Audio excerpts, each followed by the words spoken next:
Hindi naman po siguro lingid sa inyo na sa kasalukuyan po, tayo po ang pinagkatiwalaan po ng ating mahal gobernador at ng ating congressman. At lahat po ng mga proyekto ng mga kapitan ay atin po sinusuportahan. Sa akin po dumandaan at ako po nag-aayos upang mapadali po ang ng mga request.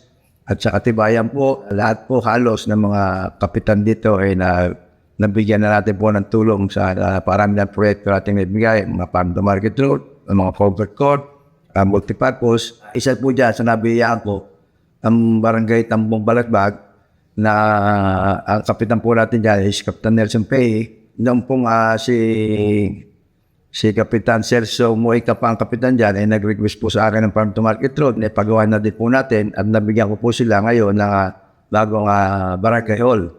Kung mapapansin niyo po, wala yung pong aking mga flyers na binimigay, wala po akong nakalagay ng mga plataforma. Ayoko pong maglagay talaga dahil yan po naman nakasulat lamang. Ang tingnan niyo po yung aking mga accomplishment, yung pong aking track record. At tayo tuloy-tuloy na pagtulong from 2012 po hanggang sa kasalukuyan, tayo walang tigil po sa pagtulong sa ating mga kababayan at sa mga taga-lugar ng ating bansa.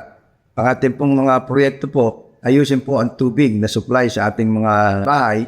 Yan po sa tulong po nating dating mahal na gobernador, John Vic Remulla, kasama po sa mga nakapirma ang ating lahat ng mga kasamang kapitan at nag-request po ako ng 100 milyon para po sa rehabilitation po ng tubig natin sa bayan ng Indang. At yan po ay nag-grant. Siguro po pag-upo po ni Governor Abeng Remulla, maibibigay na po sa atin yung budget para po ma-rehab na po ang ating supply ng tubig upang maayos po ang maging supply ng tubig sa bawat bahay natin po.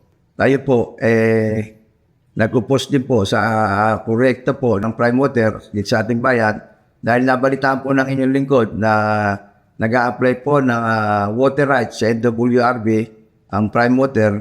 Kaya nung malaman po ng ating lingkod daglihan po nating in-post at yan po na meron pong kopya niyan ang Sangguniang Bayan. Kung kinakailangan niyo po ng kopya, pwede po kayong kumuha doon para patunayan po yung aking sinasabi. Ang isusunod po natin proyekto ay yung pong transportasyon dito sa ating bayan. Maraming driver din sa atin, hindi po sumusunod sa batas ng trapiko.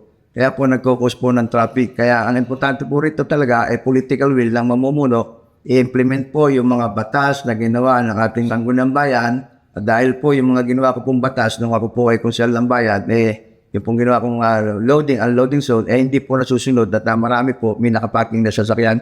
Kaya yan po ang ating i-implement para matulungan po na maayos po ang ating traffic sa ating bayan.